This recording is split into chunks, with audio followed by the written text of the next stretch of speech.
இணைந்திருக்கும் அனைவருக்கும் இதயபூர்வமான வாழ்த்துக்கள். அனைவருக்கும் வணக்கம். இன்றைக்கு நாம் சிந்திக்க இருக்கக்கூடிய பகுதி மத்தேயு எழுதிய நற்செய்தி நூல் 7வது அதிகாரம் 12வது வாக்கியம். ஆதலால் மனுஷர் உங்களுக்கு எவைகளை செய்ய விரும்புகிறீர்களோ அவைகளை நீங்களும் அவர்களுக்கு செய்யுங்கள்.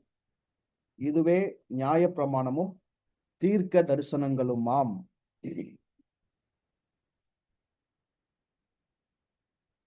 இந்த வாக்கியம் பொதுவாக பொன் விதி, கோல்டன் ரூல் அல்லது கோல்டன் லா, வாழ்விற்கான பொன் விதி என்று அழைக்கப்படுகின்றது. இது யாருக்கு சொல்லப்படுகிறது என்றால், இயேசு தம்மிடத்தில் வந்து தம்முடைய வார்த்தைகளை நெருக்கமாக கேட்டுக்கொண்டிருக்கிற தம்முடைய மக்களுக்கு, நீங்கள் எல்லாரும் பரமபிதாவின் பிள்ளைகள், உங்கள் பிதா உங்களுக்கு தம்மிடத்தில் கேட்பவர்களுக்கு, வேண்டிக் கொள்கிறவர்களுக்கு நன்மையானவைகளை கொடுக்கிறவராக இருக்கிறார். அதனுடைய தொடர்ச்சியாகத்தான் இந்த வாக்கியம் வருகிறது. ஆதலால் உங்கள் பிதா எவ்வாறு நன்மைகளை கொடுக்க அறிந்திருக்கிறாரோ அவருடைய பிள்ளைகளாகிய நீங்களும் இந்த உலகிலே வாழும்போது உங்களை சூழ்ந்துள்ள, உங்களோடு தொடர்பு படுகிற, உறவாடுகிற சக மனிதர்களுக்கு நீங்கள் அவர்கள் உங்களுக்கு என்ன செய்ய வேண்டும் என்று விரும்புகிறீர்களோ, எவ்வாறான நன்மைகளை, சுகங்களை, ஆசிகளை, நல்லவைகளை அடுத்தவரிடமிருந்து நீங்கள் எதிர்பார்ப்பீர்களோ அவைகளையே நீங்கள் மற்றவர்களுக்கு செய்யுங்கள் என்று சொல்லுகிறார். இது ஏன் பொன்விதி என்றால், மனிதர்களாகிய நாம் வாழ பிறந்திருக்கிறோம். இந்த வாழ்விலே நம்முடைய நிலைப்பாடு என்பது, நம்முடைய வாழ்வின் நிலைப்பாடு என்பது ஒரு முக்கோணம் போன்றதாக இருக்கின்றது. முதன்மையாக நானும் என்னை படைத்த என் மூலமும், என் தந்தையும் என் தாயுமான என் இறை. இரண்டாவது, நானும் மற்ற மனிதர்களும் அல்லது மற்ற உயிரினங்களும். அந்த மற்ற மனிதன், அந்த மற்ற உயிரினமும் ஏற்கனவே என்னுடைய இறை என்னும் அந்த மூலத்திலிருந்து தான் வெளிப்பட்டிருக்கின்றது. அவர்களும் நேரடியாக அந்த மூலத்தோடு, அந்த அவர்களுடைய நேரடி தாய் தந்தையாகிய இறையோடு தொடர்பு படுகிறவர்களாக இருக்கின்றார்கள். ஆக ஒரு மூலம், ஒரு கடவுள், ஒரு தாய் தந்தை, ஒரு பெற்றோர். அவரிலிருந்து நானும் வெளிப்பட்டிருக்கின்றேன், மற்றவர்களும் வெளிப்பட்டிருக்கின்றார்கள். இந்த உலக வாழ்க்கை என்பது அதிகபட்சமாக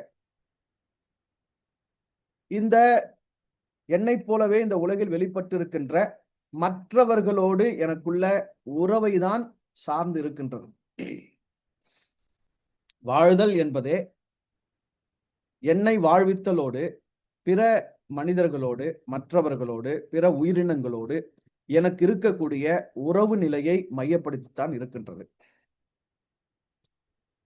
6வது அதிகாரத்தின் இறுதியிலே முதன்மையாக கடவுளுடைய ராஜ்யத்தையும் அவருடைய நீதியையும் தேடுங்கள் என்பதிலே, கடவுளுடைய ராஜ்யம் எனக்குள் இருப்பது போலவே மற்றவர்களுக்குள்ளும் இருக்கின்றது. கடவுளுடைய நீதி என்பது எனக்கானது எப்படி வைக்கப்பட்டிருக்கின்றதோ அதே போன்று மற்றவர்களுக்கும் வைக்கப்பட்டிருக்கின்றது. ஆக முதன்மையாக நாம் புரிந்து கொள்ள வேண்டியது, மற்றவர்கள் உங்களுக்கு என்ன செய்ய வேண்டும் என்று விரும்புகிறீர்களோ என்பதில், அந்த மற்றவர்கள் என்பவர்கள் நமக்கு மாற்றானவர்கள், நமக்கு வேறானவர்கள், நமக்கு தூரமானவர்கள் அல்ல. அவர்களும் நம்மவர்களே, அவர்களும் நாமே என்கிற ஒரு முதன்மை புரிதல் நமக்கு வேண்டும். நான் எந்த மூலத்தினிடமிருந்து வெளிப்பட்டிருக்கின்றேனோ, எந்த இறை எனக்கு இந்த வாழ்வை அளித்திருக்கின்றதோ, எந்த இறையினுடைய மகனாக மகளாக நான் இந்த பூமியில் பிறவி எடுத்திருக்கின்றேனோ, அதே ஒரே இறையின், அதே ஒரே தாய் தந்தையின் வெளிப்பாடுகளாக, பிள்ளைகளாக மற்றவர்களும் இருக்கிறார்கள் என்பதை நாம் உணர்ந்து கொள்ள வேண்டும். மற்றவர்களை நாம் நம்முடைய சிந்தையிலிருந்து, நம்முடைய புரிதலிலிருந்து, நம்முடைய கண்ணோட்டத்திலிருந்து எவ்வாறு பார்க்கிறோம், எவ்வாறு புரிந்திருக்கிறோம், எவ்வாறு அறிகிறோம் என்பதை இரண்டாம் தரமாக வைத்துவிட்டு, முதல் தரமாக என்னையும் அந்த மற்றவர்களையும் தன்னிலிருந்து வெளிப்படுத்தி இருக்கின்ற அந்த இறை எவ்வாறு நோக்குகின்றது, அதனுடைய உள்ளத்தில், அதனுடைய விருப்பத்தில், அதனுடைய சித்தத்தில் எல்லோரும் என்னவாக இருக்கின்றோம் என்கிற அந்த அடிப்படை புரிதலை கொண்டிருக்க வேண்டும். இறை எவ்வாறு இருக்கின்றது என்றால், எல்லோரும் என்னுடைய பிள்ளைகள், எல்லோரும் என்னுடைய வெளிப்பாடுகள், எல்லா உயிரும் என்னுயிரே, யாவும் எம்முயிரே என்று இருப்பதுதான் இறைமை.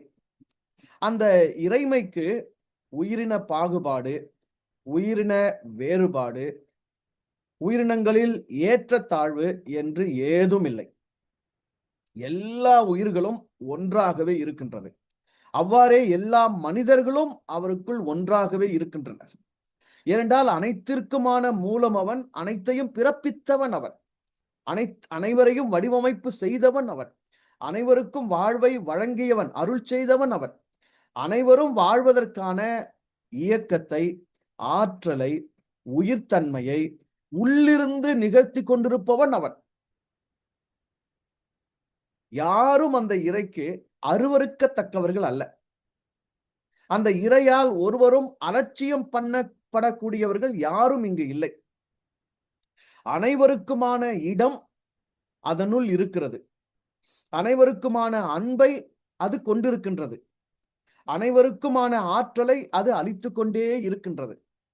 ஆகவே தான் அனைவரும் வாழ்தல், அனைவரும் பிறத்தல், அனைவரும் இயங்குதல், அனைவரும் சிறத்தல் என்பது இந்த அகிலத்தில் காலாகாலமாக நிகழ்ந்து கொண்டே இருக்கின்றது. ஆக என்னுடைய தந்தை, என்னுடைய மூலமாகிய இறை தன்னுடைய உள்ளத்தில், தன்னுடைய சிந்தையில் மற்றவர்களை பற்றி என்ன நிலைப்பாடு கொண்டிருக்கின்றது என்பதை நான் ஓரளவாவது உள்வாங்கிக் கொள்ள வேண்டும். அதுதான் என்னுடைய உறவாடுதலுக்கு, அதுதான் மற்றவர்களோடு எனக்குள்ள தொடர்புக்கு அடித்தளமாக இருக்க வேண்டும். என் அப்பாவுக்கு நீயும் பிள்ளை.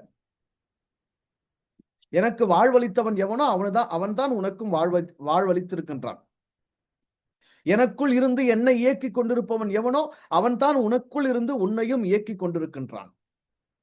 ஆக இந்த உலகில் எந்த ஒரு மனிதரும் எவ்வாறு இறைமைக்கு தூரமானவர்கள் இல்லையோ, இறைமையிலிருந்து வேறுபட்டவர்கள், அப்பாற்பட்டவர்கள் இல்லையோ, அதுபோல இந்த உலகின் எந்த ஒரு மனிதனும் எனக்கு தூரப்பட்டவனும், எனக்கு வேறுபட்டவனும், என்னிலிருந்து மாறுபட்டவர்களும் அல்ல.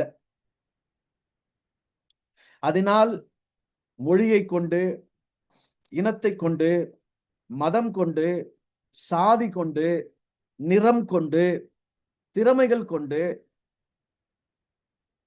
படிப்பு கொண்டு, பதவி கொண்டு, புகழ் கொண்டு, அந்தஸ்துகள் கொண்டு, எதனை கொண்டும் எந்த ஒரு மனிதரையும் அலட்சியப்படுத்துவதோ, இழிவுபடுத்துவதோ, தூரமாக கருதுவதோ, நம்மை விட கீழானவர்களாக கருதுவதோ, ஏன் நம்மை விட உயர்வானவர்களாக கருதுவதோ நமக்கு இருத்தல் கூடாது. இறை எவ்வாறு எல்லா உயிரும் என்னுயிரே, எல்லா மனிதரும் என்னுடைய பிள்ளைகளே, எல்லோருக்குமான பரமபிதா நானே, அனைவரையும் பெற்றெடுத்த தாய் தந்தை அம்மையப்பர் நானே என்று இறை கருதுகிறதோ, அந்த கருத்தை, அந்த சித்தத்தை நாம் நம்முள் உடையவர்களாக இருக்க வேண்டும். எல்லா மனிதர்களும் ஒரு தாய் தந்தையின் பிள்ளைகள். என்னுடைய உடம்பில் ஓடுகிற ரத்தம் யாருடையதோ, மற்றவர்கள் உடலில் ஓடுகிற ரத்தமும் அவருடையதே. என்னுடைய உடல் எந்த பஞ்சபூதங்களால் ஆக்கப்பட்டிருக்கின்றதோ, இந்த உலகில் உள்ள அனைத்து மனிதர்களின் உடலும் அதே பஞ்சபூதத்தில் தான் ஆக்கப்பட்டிருக்கின்றது. எனக்கு எந்த ஆகாய வெளி மனமாக இருக்கின்றதோ, இந்த உலகத்தின் அனைத்து மனிதர்களுக்குமான மனம் அதே ஆகாய வெளியாகத்தான் இருக்கின்றது. எனக்கு எந்த வெளிச்சம் ஒளி உடம்பாகி ஒளிர்கின்றதோ, அதே வெளிச்சம் தான் அனைத்து மனிதருக்கும் ஒளி உடம்பாகி ஒளிர்கின்றது.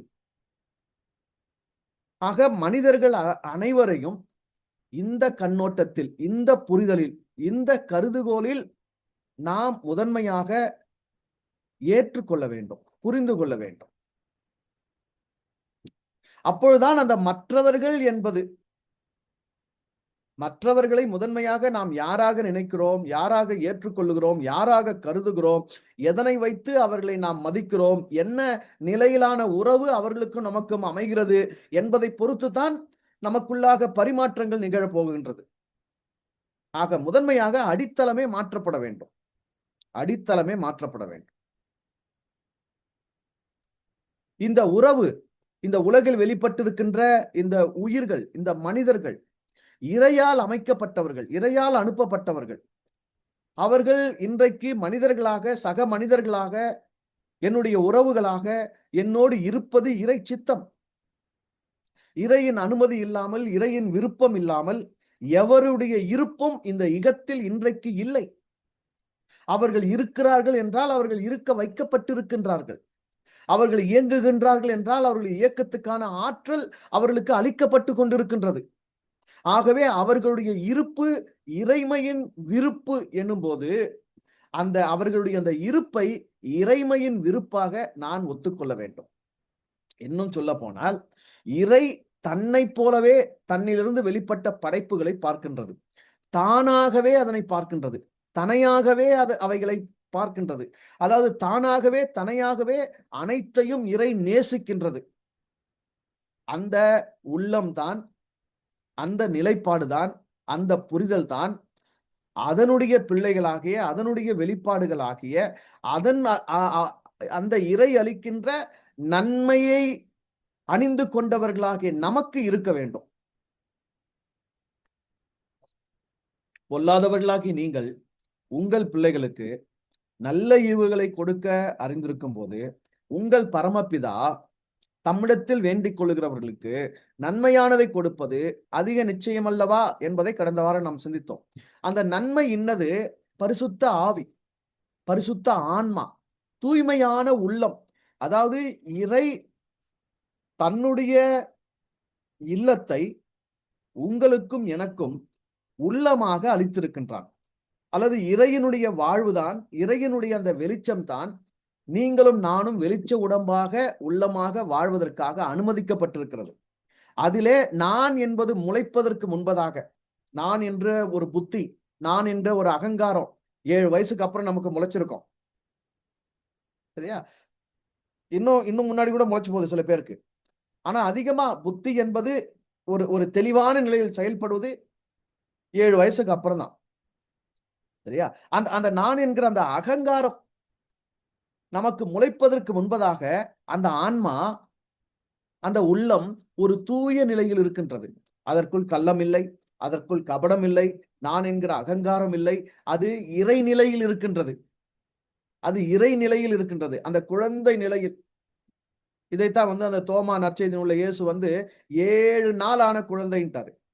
7 நாள் ஆன குழந்தையில் எவ்வளவு அந்த தூயதான ஒரு நிலை இருக்குமோ அந்த நிலையில் தான் அந்த ஆன்மா இருக்கின்றது.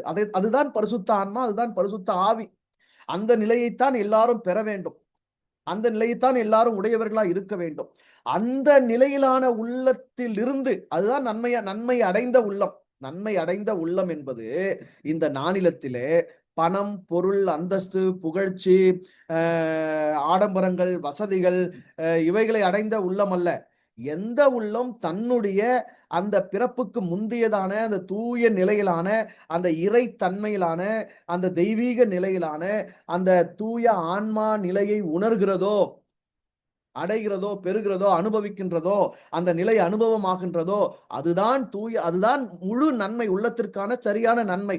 அந்த நன்மையை அடைந்த நிலையிலிருந்து மற்றவர்களை கண்ணோக்குங்கள். அந்த நன்மையை பெற்ற தன்மையிலிருந்து மற்றவர்களோடு உறவாடுங்கள்.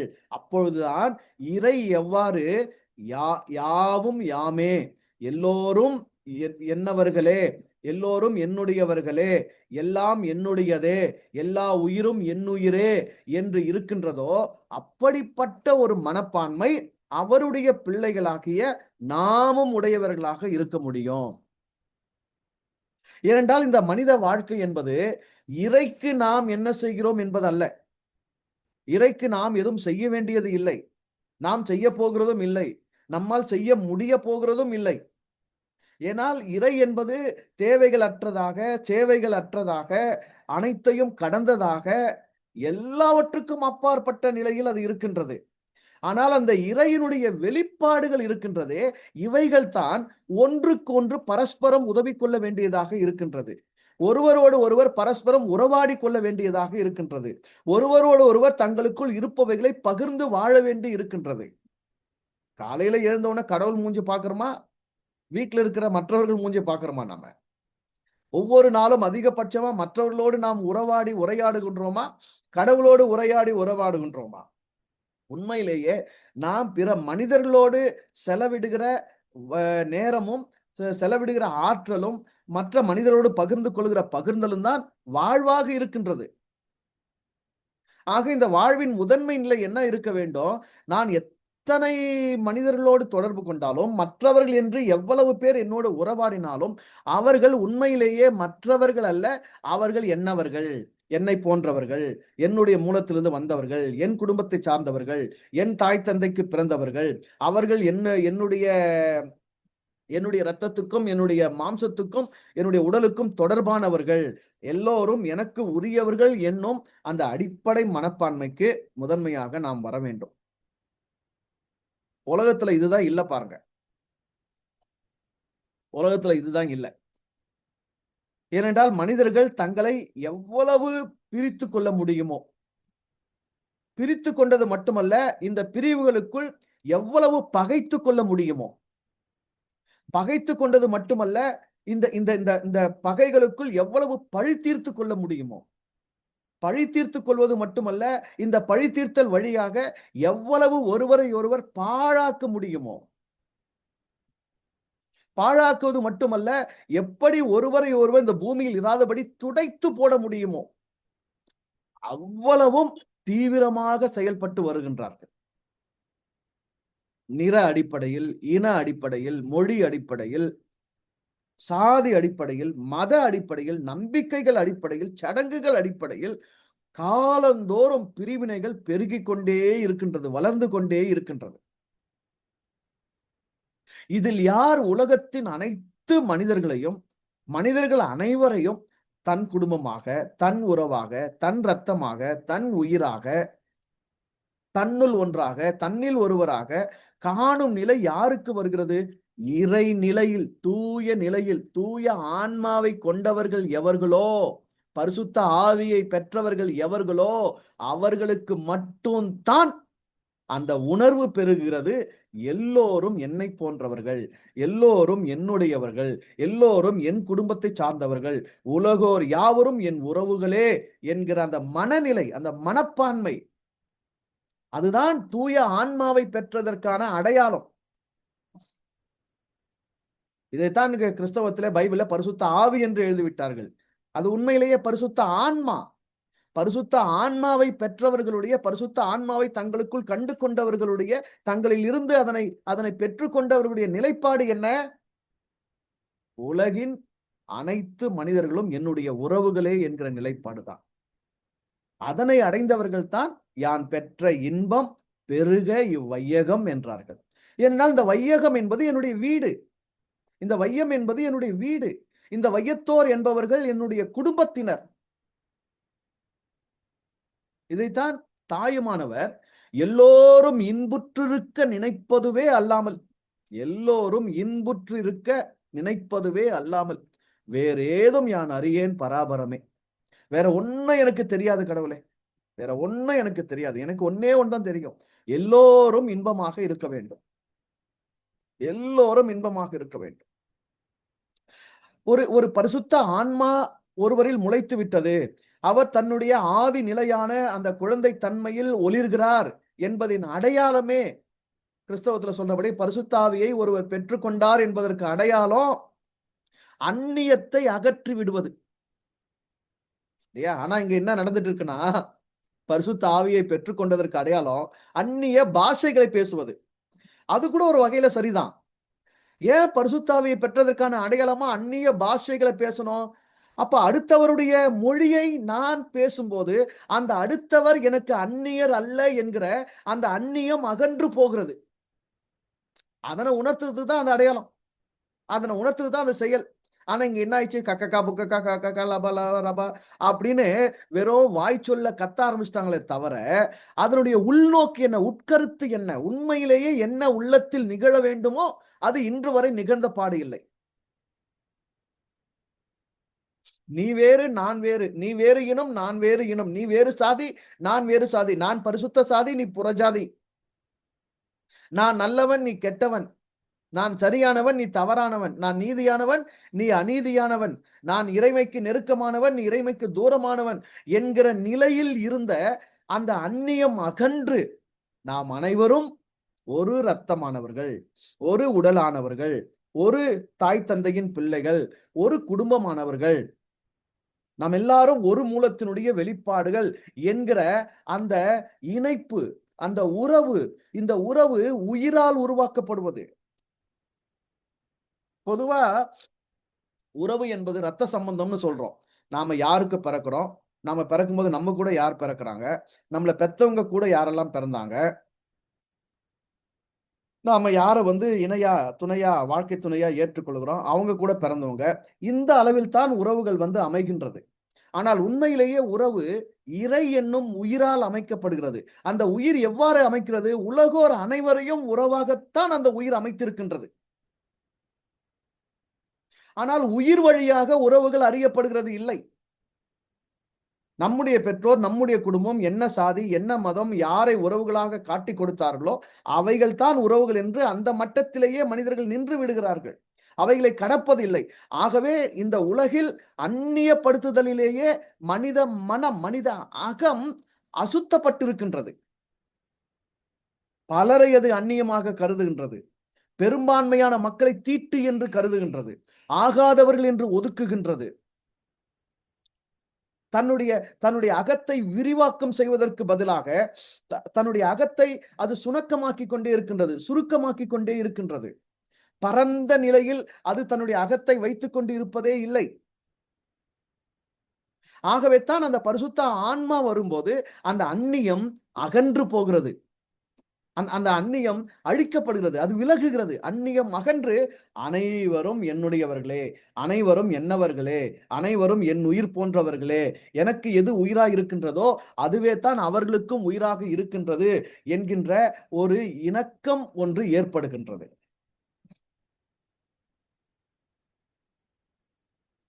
இப்போ அந்நிய பாஷை பேசுகிறவர்கள், பரிசுத்த ஆவியை பெற்றதாக சொல்லிக் கொண்டிருக்கிறவர்கள், இந்த பரிசுத்த ஆன்மா நிலையும் உணர்ந்து கொள்ளவில்லை.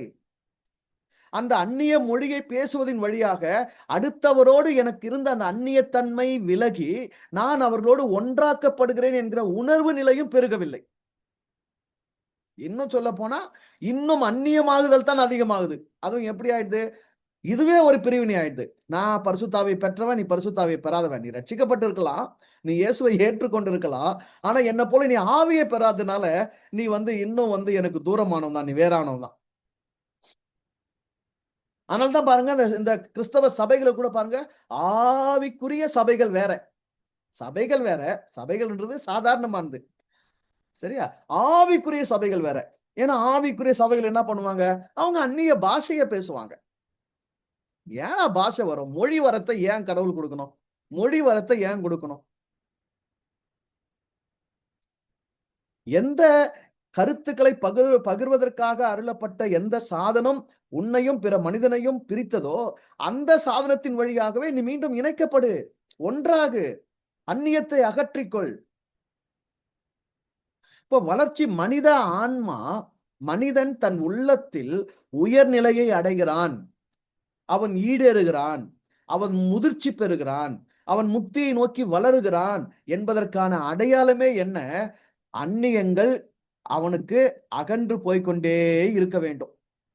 நேத்து வரைக்கும் ஒரு சின்ன வட்டத்துல இதுதான் என் வீடு, இவங்க தான் என் ஜனம், இவங்க தான் என் சொந்தம், இதுதான் என்னுடைய நிலை, இதுதான் என்னுடைய உறவு அப்படின்னு கருதிட்டு இருந்தான்னா, இன்னைக்கு அந்த வட்டம் பெருசா இருக்கணும். நாளைக்கு அந்த வட்டம் பெருசா இருக்கணும். நாளைக்கு அந்த வட்டம் பெருசா இருக்கணும். இப்படியே பெருசாகி, பெருசாகி, பெருசாகி, பெருசாகி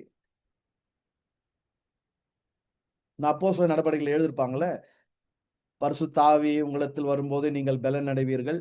நீங்கள் பெலன் அடைந்த பிறகு எருசலேமிலும், யூதேயாவிலும், சமாரியாவிலும், பூமியின் கடைசி பரியந்தமும் எனக்கு சாட்சிகளாய் இருப்பீர்கள்.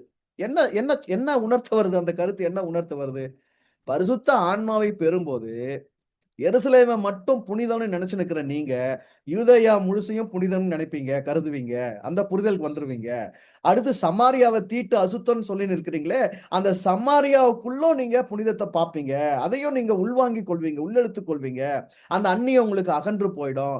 சமாரியா மட்டுமா? இல்ல, பூமி முழுசுமே என்னுடையவர்கள் என்கிற தெளிவு உங்களுக்கு வந்துரும். பூமி முழுமைக்கும் நான் தான் இறை. பூமி முழுமைக்கும் நான் தான் அம்மையப்பன். பூமி முழுவதும் எனக்குள்ள தான் இருக்குது. ஆனா அந்த அறிவு எனக்குள்ள இருக்கக்கூடிய அந்த நிலைப்பாடு உங்களுக்குள்ள இல்ல. ஆனா இந்த பரிசுத்த ஆன்மா உங்களுக்குள்ள வளரும்போது என்ன ஆகும்? நான் எப்படி உலகத்தை பார்க்கிறேன்? நான் எப்படி உலகோரை பார்க்கிறேன்? எல்லாம் எனக்குள் எப்படி ஒன்றாய் இருக்கிறது என்கிற நிலை உங்களுக்குள்ள வரும். அந்த நிலை வராத பரிசுத்த ஆவி, பரிசுத்த ஆன்மா என்பது என்ன? அது பொய். அது வேஷம். அது ஏமாற்று. தன்னைத்தானே ஏமாற்றிக் கொள்வது, பிறரையும் ஏமாற்றுவது. சோ பிதா ஒரு மனிதனுக்கு கொடுக்கிற அதிக நன்மை, நன்மை அவனுடைய தன்மையை அவனுக்குள் இருந்து வெளிக்கொணர்வதுதான். அப்படி என்னுடைய உண்மையான அந்த பரிசுத்த ஆன்மா தன்மை என்னிலிருந்து எனக்கு வெளிப்படும்போது, எனக்குள் இருக்கக்கூடிய அந்த குறுகிய மனப்பான்மை, அந்த சின்ன வட்டம் இவைகள் எல்லாம் தளர்ந்து பரந்த மனப்பான்மை, இறைத்தன்மையிலான ஒரு ஏற்பு, அந்த முதிர்ச்சி, அந்த புரிதல் எனக்குள் வளரும், எனக்குள் வெளிப்படும். அந்த கண்ணோட்டத்திலிருந்து தான் நான் பார்க்க வேண்டும் மற்றவர்களை. இல்லையா? அந்த வாக்கியம் என்ன சொல்லுது? மற்றவர்கள் உங்களுக்கு என்ன செய்ய விரும்புகிறீர்களோ, அவைகளையே நீங்கள் அவர்களுக்கு செய்யுங்கள். இப்போது முதன்மையாக அந்த மற்றவர்கள் என்பவர்கள் என்னை போன்றவர்கள், என் உறவுகள் என்கிற மனப்பான்மை வந்து விடுகிறது. இது ஒரு நிலை. நல்லா புரிஞ்சுங்க. இது ஒரு நிலை. எல்லாம் யாமே, எல்லாம் என்னுயிரே என்று இருப்பது இறைமை. அதே இறைமைதான் தான் எந்தெந்த உயிரினமாக, எந்தெந்த மனிதனாக வெளிப்பட்டு இருக்கின்றதோ அத்தனைக்கும் தனித்துவமான ஒரு வாழ்க்கையை வழங்கி இருக்கின்றது. தனித்துவமான ஒரு காலம், தனித்துவமான ஒரு சிந்தனை, தனித்துவமான புரிதல், தனித்துவமான செயல்கள், அவர்களால் மட்டுமே நிறைவேற்றக்கூடிய திறமைகள் என்று தனித்துவமாக படைத்திருக்கின்றது. சோ எவ்வளவு ஏகமோ, இறை எத்தனை ஏகமோ அத்தனையும் அநேகம். இறை ஒருமை, ஒற்றை என்கிற ஏகத்தன்மையில் இருக்கின்றதல்லவா? அந்த ஏகத்தன்மை எவ்வளவு முழுமையானதோ, அதே அளவில் அது எடுத்திருக்கின்ற, வெளிப்படுத்தியிருக்கின்ற அந்த வெளிப்பாடுகள் என்கிற அநேகமும் அவ்வாறு இருக்கின்றது. அந்த அநேகம் என்பதில் ஒவ்வொரு உயிரும் தனித்தன்மையாக இருக்கின்றது. அதனை இன்னொரு உயிரோடு, இன்னொரு மனிதனோடு காப்பி நகல் எடுக்கவே முடியாது. அப்ப எல்லாரும் என்னுடைய உறவுகள். மற்றவர்கள் என்று கருதப்படுகிற சக மனிதர்கள் அத்தனை பேரும் என்னுடைய உறவுகள். என்னை போன்றவர்கள். என் குடும்பத்தை சார்ந்தவர்கள். ஆனால் ஒவ்வொருவரும் வேறு வேறானவர்கள். இத ஒத்துக்கிற மனநிலை ரொம்ப முக்கியம். அது கூட வந்துரும். எது கூட வந்துரும்? எல்லாரும் என் குடும்பம், எல்லாரும் என்னுடைய உறவுகள், எல்லா மனிதர்களும் என்னுடைய என்னுடைய உயிரின் மூலத்திலிருந்து வந்தவர்கள். நாங்கள் எல்லாரும் ஒன்று. அப்படிங்கிற அந்த நிலைப்பாடு வந்துரும். எல்லாரும் இன்புற்று இருக்க வேண்டும். எல்லாரும் நல்லா இருக்க வேண்டும். அப்படி கூட சிந்திக்க முடிஞ்சிரும். ஆனா, அவருடைய தனித்தன்மையில், அவருடைய அந்த வேறுபட்ட வாழ்வியல் முறைகளில், அவரவராக ஒளிர்வது என்பதை ஒத்துக்கொள்வது ரொம்ப இடிக்கும். ரொம்ப கடினமா இருக்கும். அந்த நிலைப்பாடை சீர் செய்து கொள்வதற்கு தான். உலகத்துல வாழ போயிருக்கிற எல்லாரும் ஒரு மூலத்திலிருந்து இத்தனை கோடி மனுஷங்க வெளிப்பட்டு இருக்கிறீங்க. மனிதர்கள் உங்களுக்குள்ள உறவாடி வாழ்வுதான் வாழ்க்கையா இருக்க போது. என்ன நினைக்கிறது, இல்ல என் மூலத்தோடு மூலமாக என்னோடு நீங்க தொடர்பு படுறது, இதெல்லாம் உள்ளுக்குள்ள நிகழ்கிற நிகழ்வு. ஆனா உங்களுக்கு வெளியே புறத்தே ஒண்ணு நிகழுதுன்னா, அது மற்றவர்களோடு நீங்க தொடர்பு படுவது தான். அந்த தொடர்புல சண்டை, உரசல், பகை, பழிதீர்த்தல், பிரச்சனை, போராட்டம், அடிதடி, இழுபறி, குற்றப்படுத்திக் கொள்வது, ஒருவரை ஒரு இழிவுபடுத்திக் கொள்வது, இதெல்லாம் இருக்க தேவையே இல்ல. சுமூகமா வாழணும். மகிழ்ச்சியா வாழணும். உறவாடி வாழணும். இருப்பதை முடிந்ததை பகிர்ந்து வாழணும். வாழ்க்கை உங்களுக்குள்ள சுகமா இருக்கணும். அப்படின்னா என்ன புரிதல் வேணும்? என்ன நிலைப்பாடு உங்களுக்குள்ள இருக்கணும்? அதை யார் முன்னெடுத்து செய்ய முடியும்? அதுதான் இந்த இந்த வாக்கியத்தில் உணர்த்தப்படுகிறது. அதை யார் முன்னெடுத்து செய்ய முடியும்?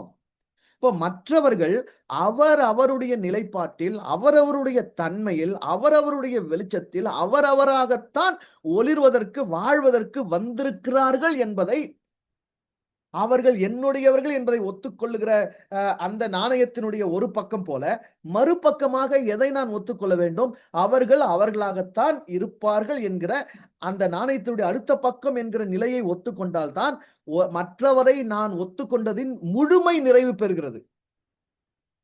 நீ நானும் ஒரு கடவுள் பிள்ளைதான் அப்படின்னு ஒத்துக்கிறது ஒரு நிலை. அது ஒரு பக்கம் தான். ஆனா, அது எப்போ முழுமையடையுதுன்னா, நீ நானும் ஒரு கடவுள், ஒரு தாய் தந்தையின் பிள்ளை என்றாலும், நான் வேறு தனித்தன்மையை கொண்டு வாழ வந்திருக்கின்றேன். நீ வேறு தனித்தன்மை கொண்டு வாழ வந்திருக்கிறாய். நான் நானாக இருக்க வேண்டும். நீ நீயாக இருக்க வேண்டும். நான் நானாக இருப்பதை நான் முழுமையாக செய்கிறேன். நீ நீயாக வாழ்வதை நான் முழுமையாக ஏற்றுக்கொள்கிறேன் என்கிற நிலைப்பாட்டுக்கு வந்தால்தான், அந்த புரிதல் முழுமை அடைகிறது. அந்த ஏற்பு முழுமை அடைகிறது. அந்த உள்ளம் முழுமை அடைகிறது. அந்த தன்மை முழுமை அடைகிறது. இந்த 2த்துல எது குறைபட்டாலும் மத்தவங்களோட நமக்கு சிக்கல் இருந்துட்டே இருக்கும். அது பகையாகும், வெறுப்பாகும், கோபமாகும், எரிச்சலாகும், சண்டையாகும், பிரிவினையாகும், இழிவா பார்க்கக்கூடிய பார்வை வரும், கேவலப்படுத்துவோம், குற்றப்படுத்துவோம், குறை சொல்லிட்டு இருப்போம். இல்ல இது எல்லாத்தையும் தாண்டி திருத்த முயற்சி பண்ணிட்டு இருப்போம். சோ இது எல்லாம் நடக்கக்கூடாதுன்னா, இந்த இந்த இந்த இந்த புரிதல் முழுமைக்கு வரணும். நீயும் நானும் ஒன்று, அதே வேளையில் நீ வேறு, நான் வேறு. அவ்வளவுதான். மூலத்தின் வெளிப்பாடாக நீயும் நானும் ஒன்று. ஆனால் அதே மூலத்தின் வெளிப்பாடாக நீ வேறு, நான் வேறு. உனக்கு ஒரு தனித்துவம் இருக்கிறது, எனக்கு ஒரு தனித்துவம் இருக்கிறது. உன்னுடைய தனித்துவமும் ஒரே மூலத்தின் வெளிப்பாடு தான். என்னுடைய தனித்துவமும் ஒரே மூலத்தின் வெளிப்பாடு தான். நான் நானாக சிறப்பதும், நீ நீயாக சிறப்பதும் தான் இங்கு வாழ்க்கையாக இருக்கின்றது. இதனை எப்படி செயல்படுத்துவது? இதை எப்படி நடைமுறைப்படுத்துவது? அதைத்தான் இந்த பொன்விதி சொல்லுகிறது. மற்றவர்கள் உங்களுக்கு என்ன செய்ய வேண்டும் என்று நீங்கள் விரும்புகிறீர்களோ, அதையே மற்றவர்களுக்கு செய்யுங்கள். முதன்மையாக இங்கு நாம் எடுத்துக்கொள்ள வேண்டிய கருத்து, விரும்புவதை செய்யுங்கள். விருப்பத்தில் வாழ்க்கையை நடத்துங்கள்.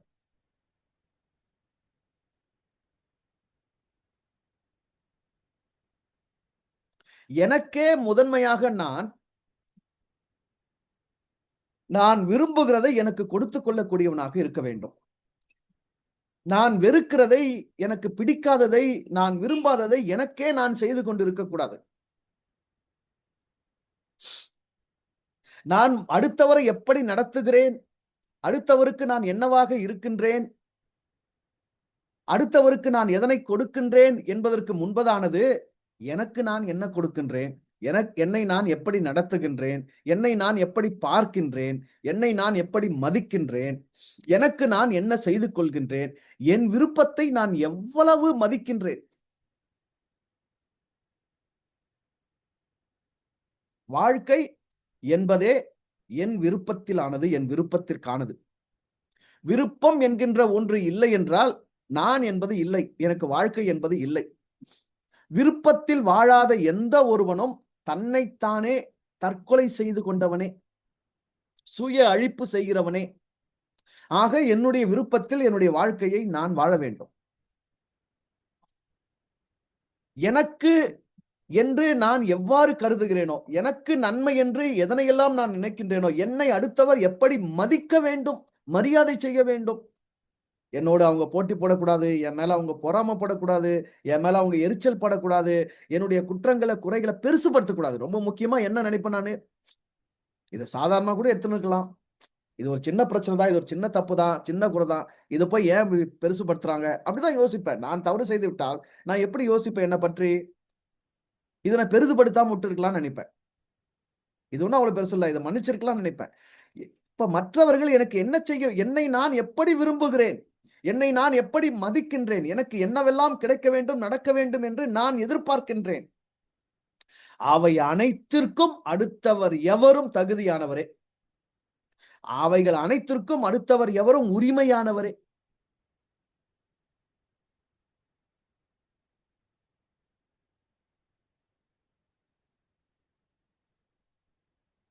நான் என்பதில், எனக்கு என்பதில் இப்ப இது இது இதையே கொஞ்சம் இறையோடு பொருத்தி பாருங்க.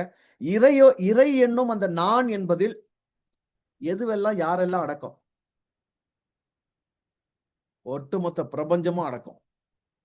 இறை தன்னை நான் அப்படின்னு நினைச்சதுன்னா, இறை தன்னை நான் என்று கருதினால், இறை தன்னை நான் என்று முழங்கினால், அந்த நானுக்குள் ஒட்டுமொத்த படைப்புகளும் பிரபஞ்சமும் அடக்கம். எல்லாத்தையும் உள்ளடக்கியதான் அந்த இறை நான். எனக்கு என்று இறை கருதினால், அந்த அந்த எனக்கு என்னும் அந்த அந்த அந்த கன்மத்துக்குள் முழு பிரபஞ்சமும் அடங்கும். அப்படி நான், எனக்கு என்பதில், என்னுடைய விருப்பத்தில் நான் மட்டுமல்ல, மற்றவர்களும் அடங்குகின்றனர். ஆக அதில் முதன்மையாக நான் விரும்புகிறதை நான் செய்ய வேண்டும். என்னுடைய வாழ்வு என் விருப்பத்தில் இயங்க வேண்டும். எவர் தன்னுடைய வாழ்க்கையை தன்னுடைய விருப்பத்தில் நடத்துகின்றாரோ, அவர்தான் அடுத்தவர் விருப்பத்திற்கும் தகுதியான, உரிமையான மதிப்பளிக்க முடியும். தன் விருப்பத்தை கொலை செய்து கொண்டிருப்பவர், தன் விருப்பத்தை நிறைவேற்றிக் கொள்ள முடியாமல் தடுமாறிக் கொண்டிருப்பவர், தன் விருப்பத்திலிருந்து தடம் மாறி அடிமைப்பட்டு வாழ்ந்து கொண்டிருப்பவர், அடுத்தவர் விருப்பத்தை மதிக்க முடியாதே. இன்னும் சொல்லப்போனால், தனக்குத்தானே நன்மை செய்து கொள்ள முடியாதவர், அடுத்தவருக்கு என்ன செய்வார்? தனக்குத்தானே நன்மையை தெரியாதவர், நன்மை இன்னதென்று தெரியாதவர், அடுத்தவருக்கு என்ன நன்மையை அவரால் நினைக்க முடியும், கருத முடியும்?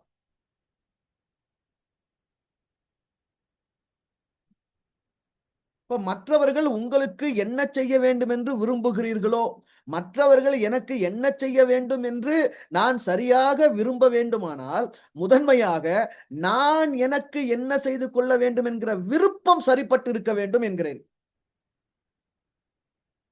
நான் எனக்கு என்ன செய்து கொள்ள வேண்டும்? நான் என்னை எப்படி வாழ வைக்க வேண்டும்? என்கிற விருப்பம் எனக்கு சரிப்பட்டு இருக்க வேண்டும். ஏனென்றால் இந்த இந்த இந்த விருப்பம் தான் இங்க வந்து ட்விஸ்ட் பண்ணப்பட்டிருக்கு. திரி திரிக்கப்பட்டிருக்கிறது. மனித விருப்பம் என்றாலே கேடானது. மனித விருப்பம் என்றாலே தவறானது. மனித விருப்பம் என்றாலே முறைகெட்டது. மனித விருப்பம் என்றாலே அநீதியானது. மனித விருப்பம் என்றாலே அது வந்து மற்றவருக்கு இடைஞ்சலானது, தொந்தரவானது. அதனால தான் இஷ்டத்துக்கு வாழ்ந்துட்டு வா. யாரையாவது நீங்க பார்த்து, உன் விருப்பம் போல வாழு. உன் இஷ்டப்படி வாழு. அப்படின்னு சொன்னா, எவ்ளோ கேடான உபதேசம். எவ்ளோ தவறான போதனை. இந்த ஆள் எவ்ளோ தவறானவனா இருப்பான். அது எப்படி இஷ்டத்துக்கு வாழ்ந்துட முடியும்? இஷ்டத்துக்கு வாழ்ந்தா எல்லாரும் அவங்கவங்க இஷ்டத்துக்கு வாழ்ந்தா இந்த பூமி என்ன ஆகும்? எதுவும் ஆகாது. எதுவும் ஆகாது. அது அதுவா தான் இருக்கும். எல்லாரும் அவங்கவங்க விருப்பத்துல, இஷ்டத்துல வாழ முடியும் என்பதனால் தான், இத்தனை கோடி படைப்புகளை வெளிப்படுத்தி இருக்கிற அந்த இறைமை, அத்தனைக்கும் ஒரு இஷ்டத்த, ஒரு விருப்பத்த கையளிச்சிருக்கு.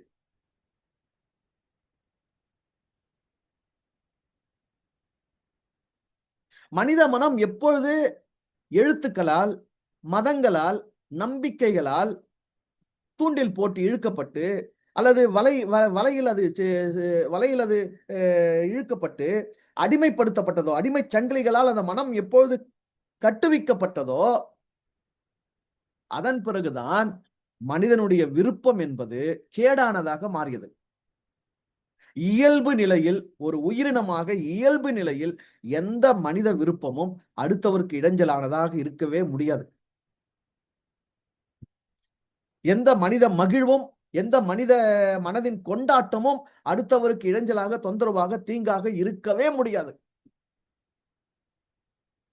இந்த தாயுமானவருடைய அந்த அந்த அந்த சிந்தனை போன்றுதான் இயல்பு குழந்தை நிலையிலான இயல்பு நிலையிலான இயற்கை தன்மையிலான நினைப்பு.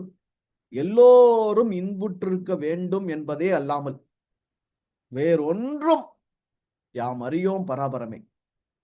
எல்லாரும் நல்லா இருக்கணும். நான் நல்லா இருக்கணும்னு நினைக்கும்போது, அந்த நான் என்பது அந்த இறை நானோடு இணைந்த நானாக இருந்தால், அந்த நானுக்குள் அனைத்தும் அடக்கும்.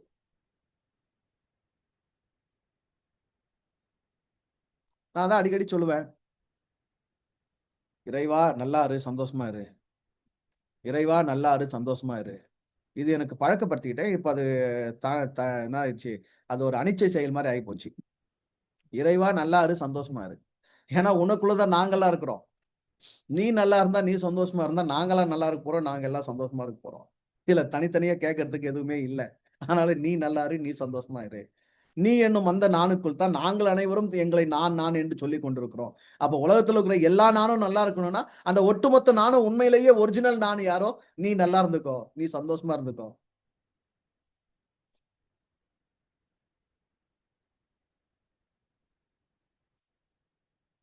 இப்ப மற்றவர்கள் நமக்கு என்ன செய்ய வேண்டும் என்று நாம் விரும்புகிறோம்.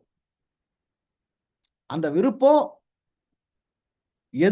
எதிலிருந்து முளைக்கிறது? என்ன என்ன என்ன நிலையிலிருந்து வெளிப்படுகிறது? அது அதற்கு முதன்மையாக நான் எனக்கு என்ன செய்ய விரும்புகிறேன் என்கிற தன்னிலை சரிப்படுதல் வேண்டும். அப்படி ஒரு நிலைப்பாடு இருந்தால், மற்றவர்கள் எனக்கு என்ன செய்ய நான் விரும்புகிறேனோ, யாரும் எனக்கு கேடானது செய்யக்கூடாது. எனக்கு தீங்கு செய்யக்கூடாது. என்னை ஏமாற்றக்கூடாது. என்ன மோசம் போக்கக்கூடாது. என்ன சுரண்டக்கூடாது. நம்பிக்கை துரோகம் செய்யக்கூடாது. என்ன கெடுக்கக்கூடாது. எனக்கு கெட்டது நினைக்கக்கூடாது. பெரும்பாலும் மத்தவங்ககிட்ட இதானங்க நெனச்சு நம்ம உறவாடுவோம். எனக்கு உண்மையா இருக்கணும். இதெல்லாம் நீங்க கொஞ்சம் ஆழமா சிந்திச்சீங்கன்னா, இது எதுவுமே மற்றவங்க நமக்கு செய்யவே முடியாது. மனிதர்களில் எவர் ஒருவரும் வேறு எவர் ஒருவரையும் 100க்கு 100% புரிந்து கொள்ளவே முடியாது. ஏன்? ஒவ்வொருவரும் அவரவர் சூழலுக்கு, அவரவர் சந்தர்ப்பத்துக்கு தகுந்தாற் போல ஆட வேண்டிய ஆட்டத்துக்காகத்தான் இங்க வந்திருக்கிறாங்க. அந்த ஆட்டம் ஒவ்வொரு நாளும் வேறுபடும், மாறுபடும். அவங்க ஓட்டம் வேற, என் ஓட்டம் வேற. அதனால மற்றவர்களிடத்துல நான் விரும்புகிறதை, எதிர்பார்க்கிறதை அதிகபட்சமாக, முதன்மையாக குறைத்துக் கொள்ள வேண்டும். அது எப்படி? எப்படி சரி வரும்? அது எப்படி முடியும்? என்னிடமே நான் எதிர்பார்ப்பவைகளை எனக்கு நானே கொடுக்க முடிகிறதில்லை என்பது உண்மையாக இருக்கின்றது. என்கிட்டயே நான் நெறைய எதிர்பார்க்கிறேன். ஆனா, அதையே என்னால எனக்கு சரியா கொடுத்துக்க முடியல. என்ன சொல்றேன் நானே?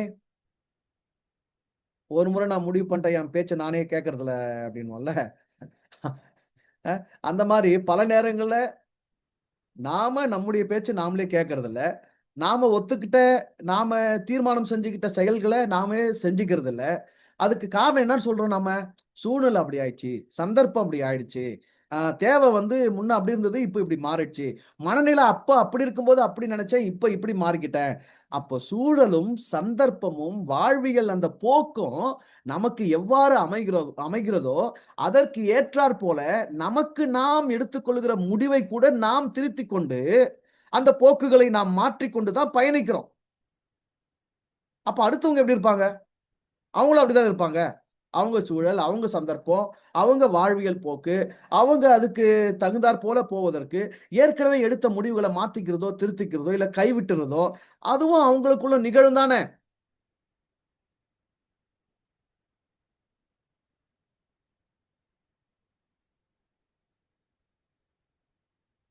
மற்றவர்கள் எனக்கு என்ன செய்ய விரும்புகிறேனோ, மற்றவர்கள் எனக்கு ஏதோ செய்யணும்னு விரும்புறதுக்கு முன்னாடியே, என்னை நான் எப்படி விரும்புகிறேனோ, அப்படி முதன்மையா மற்றவர விரும்பு. அப்புறம் செய்யறத பத்தி விரும்பலாம். முதல்ல அவங்கள விரும்பு. எந்த மாதிரி விரும்பு? உன்ன மாதிரியே விரும்பு. இன்னைக்கு ஒண்ணு சௌகரியப்படுது, சரிங்கிற. நாளைக்கு அதே அசௌகரியமாகும்போது வேணாங்கிற. அதே போல தான் அவங்களுக்கும் இன்னைக்கு ஒண்ணு சௌகரியப்படும்போது சரின்னாங்க. நாளைக்கு அசௌகரியப்படும் வேணான்றாங்க. அந்த சரியா ஒத்துக்கிட்ட நீ, அந்த அசௌகரியத்தையும் ஒத்துக்கணும். அந்த வேணாங்கிறதையும் ஒத்துக்கணும். அங்க குற்றம் தீர்ப்பதோ, அங்க பழி சொல்வதோ, அங்க போராடுவதோ, அங்க சண்டையிடுவதோ அவசியம் இல்ல. இப்ப என்னை நான் விரும்புவது போல பிறரை விரும்ப வேண்டும். அதான் இன்னொரு இடத்துல இயேசுநாதர் சொல்றார் இல்லையா? உன்னை நேசிப்பது போல பிறனை நேசி. உன்னை நேசிப்பது போல பிறனை நேசி. அப்ப பிறனை நேசிக்கணும்னா அதுக்கு முதன்மை என்ன செய்யப்பட்டிருக்கணும்? உன்னால் உன்னை நேசிக்க முடிந்திருக்க வேண்டும். நீ உன்னை நேசித்திருக்க வேண்டும். உன்னை விரும்பி இருக்க வேண்டும். உன்னை நீ புரிந்திருக்க வேண்டும். உன்னை நீ உள்வாங்கி இருந்திருக்க வேண்டும். இந்த இந்த இந்த இந்த பிறவியே பாருங்களேன். எதுக்குன்னு பார்த்தீங்கன்னா, என்னை நான் அறிந்து கொள்வதற்கோ, என்னை நான் புரிந்து கொள்வதற்கோ, என்னை நான் உள்வாங்கிக் கொண்டிருப்பதற்கோ, என்னை பற்றி இன்னும் வெளிப்படுகின்ற ரகசியங்கள், ஆச்சரியங்களை நான் தெரிந்து கொண்டே இருப்பதற்கும் தான் இந்த பிறவி எனக்கு அளிக்கப்பட்டிருக்கின்றது. ஏன்னா என்னையே எனக்கு தெரியாது. நாள்தோறும் நான் புதுசாவுறேன். நாள்தோறும் என்கிட்ட புதுசு வெளிப்படுது. நாள்தோறும் எனக்கே தெரியாதவைகள்லாம் என்னிலிருந்து வெளிவருகின்றது. என்றால் என்ன செஞ்சவனுக்கு தான் என்ன முழுசா தெரியும். என்ன ஆக்கினவன் தான் என்னை முழுமையாக அறிந்தவன். என்னை எனக்கே தெரியாது. நானே என்னை கற்றுக்கொண்டு, என்னை அறிந்து கொண்டு, என்னை உணர்ந்து கொண்டு, என்னை புரிந்து கொண்டு தான் இந்த வாழ்வை நான் நகர்த்திக் கொண்டு இருக்கின்றேன். பல நேரங்கள்ல என்ன ஒத்துக்கிறதே எனக்கு கடினமா இருக்கு. என்னோடு ஒத்திசைவு கொள்றதே எனக்கு சிக்கலா இருக்கு. என்னோடு என்னோடு நானே பல நேரங்களில் முரண்படுகிறேன். நானே என்னோடு பல மாற்று அ விஷயங்களில் நான் நான் நான் என்னோடு முரண்பட்டுக் கொண்டிருக்கின்றேன். அப்போ என்னில் நான் எவைகளையெல்லாம் உணர்கிறேனோ, எனக்கு எவைகளெல்லாம் நடக்கிறதோ, இவைகள் அத்தனையும் அடுத்தவருக்கும் இருக்குது. அடுத்தவருக்கும் நடக்குது. அவருக்கும் இதே சூழல் தான். அவரும் இதே வாழ்க்கை தான் வாழ்கிறாரு.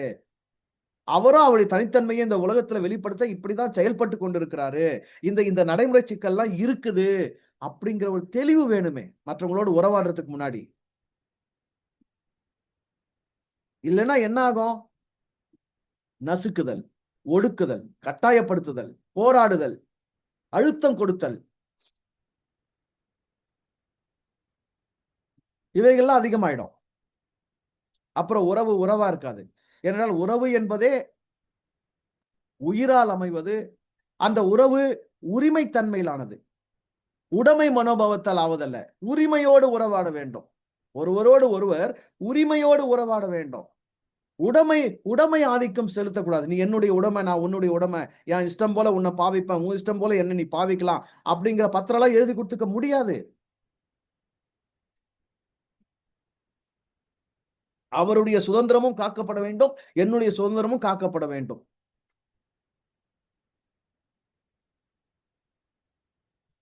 முதன்மையாக மற்றவர்கள் என்பவர்கள் எனக்கு மாறானவர்கள், எனக்கு தூரமானவர்கள் அல்ல, வேறானவர்கள் அல்ல. அவர்கள் என்னைப் போன்றவர்களே. 2வது எனக்கு என் வாழ்வின் மீது என்னை என்னை வாழ்விப்பதில் என்ன விருப்பம் இருக்கின்றதோ, அதே அவர்கள் அவர்கள் வாழ்வை வாழ்விப்பது விருப்பம் இருக்கின்றது. என்னை நான் எவ்வாறு வாழ்விக்கின்றேனோ, அந்த அளவில் தான் நான் மற்றவர்களிடத்திலிருந்து விரும்புவேன், எதிர்பார்ப்பேன். எனக்கு எப்படி சூழல்கள், சந்தர்ப்பங்கள் இருக்கின்றதோ, அவ்வாறான சூழல்கள், சந்தர்ப்பங்கள் அவர்களுக்கும் இருக்கிறது.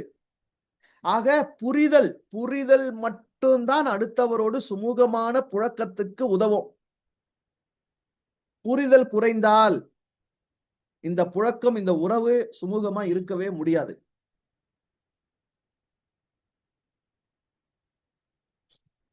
இந்த வாக்கியத்தை தொடர்ந்து போவோம். மற்றவர்கள் உங்களுக்கு எவைகளை செய்ய வேண்டும் என்று நீங்கள் விரும்புகிறீர்களோ, அவைகளையே நீங்கள் அவர்களுக்கு செய்யுங்கள். என்ன சொல்றாரு? இனிஷியேட் பண்ணுங்க. நீங்க முதன்மையாக நீங்கள் எதனை விரும்புகிறீர்களோ, அதனை நீங்கள் அவர்களுக்கு செய்து நன்மையினுடைய துவக்கமாக நீங்கள் இருங்கள். என்ன சொல்ற? நன்மையினுடைய துவக்கமாக நீங்கள் இருங்கள். யார் முதன்மையாக இறைமையின் ராஜ்யத்தை தேடி நீதியை புரிந்து கொண்டீர்களோ, யார் பரிசுத்தமானதை, புனிதமானதை, முத்துக்களை உள்வாங்கக்கூடிய திறனுக்கு வந்து விட்டீர்களோ, யார் அந்த பரமபிதா கொடுக்கிற நன்மையானதை பெற்று புனித ஆன்மாவாக ஒளிர துவங்கி விட்டீர்களோ, உங்களுடைய வாழ்க்கையினுடைய நடைமுறை வாழ்க்கையினுடைய செயல் இந்த உலகில் மற்றவர்களுக்கு அவர்கள் உங்களுக்கு என்ன செய்ய வேண்டும் என்று விரும்புகிறீர்களோ அதனை முதன்மையாக, அந்த நன்மைகளை முதன்மையாக, அந்த சரியை முதன்மையாக, அந்த விருப்பத்தை முதன்மையாக அவர்களுக்கு செய்யக்கூடிய துவக்க நன்மையை துவக்குகிறவர்களாக நீங்கள் இருந்து காட்டுங்கள், நீங்கள் செயல்படுங்கள். ஒரு வீட்ல 2 பேர் இருக்கிறோம். ஒருத்தர் ஒருத்தர் புரிதல் குறைபாட்டுல இருக்கிறாங்க. ஒருத்தர் நிறைவான புரிதலுக்கு வந்துட்டாரு. இப்ப யாரு இணங்கி செயல்படுவது? யார் நன்மையானத அவங்களுக்கு துவக்குறது? இத நீங்க உங்களுடைய தந்தையாகிய இறையோடு பொருத்தி புரிஞ்சுக்க முடியும். அன்பு என்பதை, விருப்பு என்பதை, நன்மை என்பதை, நான் இருக்க வேண்டும் என்பதை, எனக்கு கொடுக்க வேண்டும், அருள வேண்டும் என்பதை, என்னை என்னை வாழ வைக்க வேண்டும் என்பதை, என்னை வாழ்வின் இருப்புக்கு கொண்டு வர வேண்டும் என்பதை, எனக்கு இதையெல்லாம் அருள வேண்டும் என்பதை முதன்மையாக கருதி, முதன்மையாக நினைத்து, முதன்மையாக விரும்பி, முதன்மையாக துவங்கினவன் அவன்தானே. என் தேவைகளை கூட நான் அறிவதற்கு முன்னமே அவன் அறிந்து உணர்ந்திருக்கிறானே. அப்போ எதையும் இனிஷியேட் பண்றது காட் தான். கடவுள் தன்மை என்பது என்ன? இறைத்தன்மை என்பது என்ன? எதையும் அதுதான் துவக்கம். நன்மையா அதான் எபிரேயர்லயே எங்க எழுதியிருப்பாங்கன்னு நினைக்கிறேன். நன்மையான எந்த ஈவும் பூரணமான எந்த வரமும் பரத்திலே உண்டாகி சோதிகளின் பிதாவினிடத்திலிருந்தே இறங்கி வருகிறது. சரியா? வேர் தட் ஃபார்ம்ஸ், எங்க அது துவங்குது, எங்க அது உருவாகுது. அப்படி உனக்கு மற்றவர்கள் என்ன செய்ய, என்ன நன்மையை செய்ய நீ விரும்புகிறாயோ அந்த எந்த ஒன்றும் முதன்மையாக உன்னில் துவங்கட்டும், உன்னில் உருவாகட்டும், உன்னில் அது இருக்கட்டும். துவங்குதுன்னா என்ன அர்த்தங்க? என்கிட்ட துவங்குது, இன்னொருத்தருக்கு அது போதுன்னா என்ன அர்த்தம்? அது ஏற்கனவே என்கிட்ட இருக்குது. அப்ப ஏற்கனவே என்கிட்ட இருக்குன்னா என்ன அர்த்தம்? மற்றவங்க வந்து செஞ்சாதான், குடுத்தாதான் என்கிட்ட இருக்குங்கிற அந்த எதிர்பார்ப்பு நிலையே இங்க கிடையாது. இது இந்த இந்த வாக்கியம், இந்த பொன்விதி அவ்வளவு பெரிய ரகசியம். மற்றவர்களுக்கு என்ன செய்ய விரும்புகிறீர்களோ, நீங்கள் அதனை அவர்களுக்கு செய்யுங்கள்ன்னும் போது, ஓஹோ! அவங்க செய்யறதுக்கு முன்னாடி நாம செஞ்சு, அதுக்கப்புறம் அவங்க செய்யறத நாம பெற்றுக்கிறது. ஆ வாங்கிக்கிறது. அப்ப முதல்ல அவங்களுக்கு குடுத்துட்டு அப்புறம் நம்ம வாங்கிக்கிறது. குடுக்குற அளவு உன்ட்ட இருக்குதுனாவே, நீ ஏன் வாங்க போற? ரகசியத்த பாருங்க இயேசு எப்படி வச்சுட்டாரு. குடுக்குற அளவுக்கு உன்ட்ட இருக்குது. அடுத்தவங்களுக்கு குடுக்குற அளவுக்கு உன்ட்ட இருக்குதுனாவே, நீ ஏன் வாங்க போற? அப்ப என்ன பொருள் தெரியுங்களா இது? பரிசுத்த ஆன்ம நிலைக்கு வந்துவிட்ட பிறகு, அடுத்தவங்க கிட்ட வாங்குறதுங்கிற, அடுத்தவங்களால ஒன்ற பெறுவது என்கிற எதிர்பார்ப்பில் இருந்தே நீ விலகுகிறாய். இதத்தானே நம்மால் புறநானூற்று பாடல்ல அழகா சொல்ட்டான். தீதும் நன்றும் பிறர் தர வாரா. முடிச்சுட்டான் ஒரே வரியில. தீதும் நன்றும் பிறர் தர வாரா. அடுத்தவங்க கட்டந்த உனக்கு நல்லதும் பொறக்க போறதில்ல, கிடைக்க போறதில்ல. கெட்டதும் வரப்போறதில்ல. உனக்கானது எல்லாமே உன்கிட்ட இருந்து தான் வரப்போது. அப்ப நீ கொடுக்கும்போது, அடுத்தவங்களுக்கு வெளிப்படுத்தும்போது, என்ன உணர்த்துற அவங்களுக்கு கூட, என்கிட்ட இதெல்லாம் எப்படி முளைக்குதோ, அப்படியே உன்கிட்ட முளைக்கும்டான்னு சொல்ல வரேன். என்னால் எப்படி உன் மீது இவ்வளவு அன்பா இருக்க முடியுதோ? என்னால் எப்படி உன் குறைய பெருசுபடுத்தாம இருக்க முடியுதோ? என்னால் எப்படி உன்னுடைய தவறுகள மன்னித்து விட முடிகிறதோ? என்னால் எப்படி உன்னை பொறுத்துக் கொள்ள முடியுதோ? உன் சூழலை புரிந்து கொள்ள முடிகிறதோ? நீ நீயாக இருக்க அனுமதித்து விட்டு, உன் சுதந்திரத்தில் நீ வாழும்படி விட்டுவிட்டு ரசிக்க முடிகிறதோ? அதனை கூட கொண்டாட முடிகிறதோ? அது உனக்கும் முடியும். அவ்வளவுதான். இங்க மற்றவர்கள் உங்களுக்கு என்ன செய்ய விரும்புகிறீர்களோ, இங்க வந்து நீங்க பணம், பொருள் பரிமாற்றத்த கொண்டு வந்து வச்சுக்காதீங்க. தயவுசெய்து பணம், பொருள் பரிமாற்றத்த கொண்டு வந்து வச்சுக்காதீங்க. அக்செப்டன்ஸ். ஒருவரை ஒருவர் ஒத்துக்கொள்வது. ஒருவரோடு ஒருவர் ஒத்திசைவு கொள்வது. இந்த 2 தான் முக்கியம். இதுதான் மனரீதியான உள உளவியல் ரீதியான செயல்பாடு. ஏன்னா இது ஆரம்பிக்கும்போது எப்படி ஆரம்பிச்சிருக்கு பாருங்க. மற்றவர்களை குற்றவாளியாக தீர்க்காதே. மற்றவர்களை தீர்க்கிற தீர்ப்பின்படியே நீயும் தீர்க்கப்படுவாய். அங்கிருந்து தான் வருது இது. அப்ப மற்றவர்களை நான் எவ்வாறு நடத்துகிறேன் என்பதற்கு முன்பதாக, நான் என்னை எவ்வாறு நடத்துகிறேன்? எனக்குள் என்ன இருக்கிறது? நான் யாராக இருக்கிறேன் என்பதையே மற்றவர்களுக்கு நான் வெளிப்படுத்துகிறேன். அப்போ ஒருத்தர் இன்னொருத்தரிடமிருந்து பெறத்துக்கானது எதுவும் இல்ல. உனக்கானது எல்லாம் உன்னிடமே இருக்கின்றது. நீ நிறைவாக உன்னுள் இருக்கின்றாய். உன்னால் அடுத்தவருக்கு கொடுக்க முடியும். கொடுக்க முடியும் என்றால், வெளிப்படுத்த முடியும் என்றால் என்ன? ஏற்கனவே அவைகள் உன்னுள் இருக்கிறது என்று பொருள்.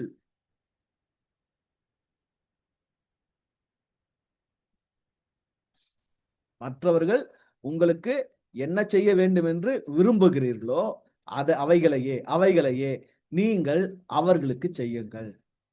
எல்லாத்தையும் இனிஷியேட் பண்ணுங்க. அன்பு, மன்னிப்பு, கருணை, புரிதல், ஒத்துக்கொள்ளுதல், ஒத்திசைவு கொள்ளுதல் அனைத்தையும் நீங்க துவக்குங்க. அது உங்களுக்குள்ள இருக்கிறத நீங்க வெளிப்படுத்துங்க. உங்க ஆன்மா அதற்கான ஆன்மா. அந்த ஆன்மாவில் அனைத்தும் இருக்கின்றது. இறைக்கு எவ்வாறான ஏற்புத்தன்மை இருக்கின்றதோ, அந்த ஏற்புத்தன்மை உங்கள் ஆன்மாவில் இருக்கின்றது. இறையில் எவ்வளவு அன்பு நிலைப்பாடு இருக்கின்றதோ, அதே அன்பு நிலைப்பாடு உங்களில் இருக்கின்றது. இறை அனைத்தையும் எப்படி அனுமதித்துவிட்டு அமைதியா இருக்கின்றதோ, அப்படி அனைத்தையும் அனுமதித்துவிட்டு அமைதி காக்கின்ற நிலைப்பாடு உங்களில் இருக்கின்றது.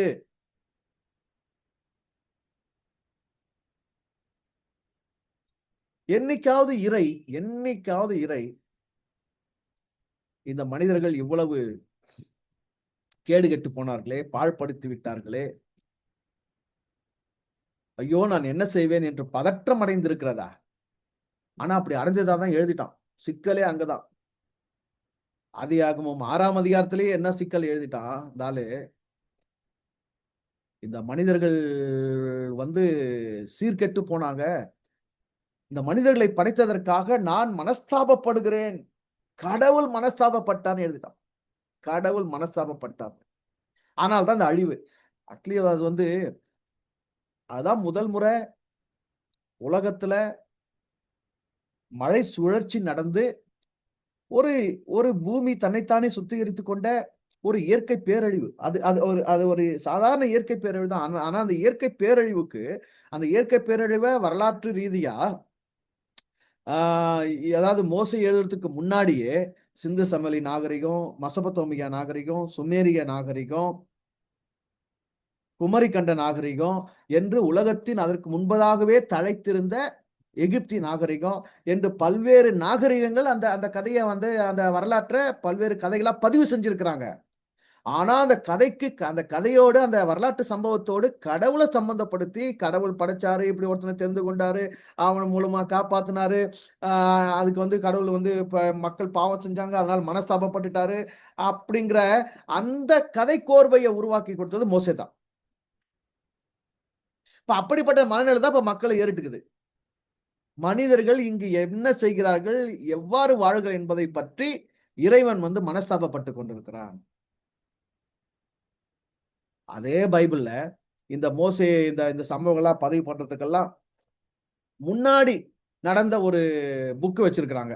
யோபு புக். அந்த யோபு புக்ல இறைவன் அந்த யோபு அவனுடைய நண்பர்களோட பேசுற அந்த உரையாடல்கள் எல்லாம் படிச்சீங்கன்னா, "ஏய் நீ யாரா இருக்கிறதுனால எனக்கு என்னடா லாபம் நஷ்டம்னு" கேட்பான் கடவுள். "நீ நல்லவனா இருக்கிறதுனால எனக்கு என்ன லாபம்? நீ கெட்டவனா பாவியா இருக்கிறதுனால எனக்கு என்ன நஷ்டம்? உன்னுடைய செயல்கள் எதுவுமே என்ன பாதிக்க போறது கிடையாது. ஆகவே என் உள்ளம் மாற்றம் அடைகிறதோ, மனஸ்தாபப்படுகிறதோ, அதிலிருந்து ஒன்று விளைகிறதோ இல்லை.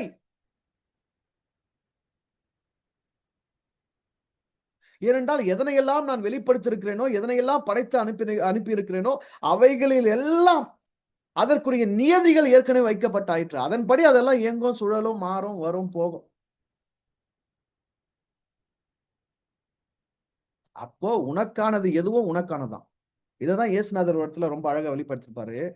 "பெண்ணே, அதிக கேடானதொன்றும் உனக்கு வராதபடிக்கு இனி நீ பாவம் செய்யாதே." உன் பாவத்தினால கடவுளுக்கு பிரச்சனை கிடையாது. நீ பாவம் செய்தனால அவருக்கு எதுவும் கேடு வரப்போறது கிடையாது. ஆனா நீ இப்படியே செஞ்சுட்டு இருந்தேன்னா, அது உனக்கு கேடு. உன் உடம்புக்கு கேடு. உன் மனசுக்கு கேடு. உன் வாழ்க்கைக்கு கேடு. நீ நல்லா இருக்கணும். நீ நல்லா இருக்கணுன்றதுக்காக இத நீ செய்யாத. எது உன்ன நல்லா வச்சுக்குமோ, அத செஞ்சுக்கோ. அதிக கேடானது ஒன்றும் உனக்கு வராதபடிக்கு நீ இப்படி செய்யாதே.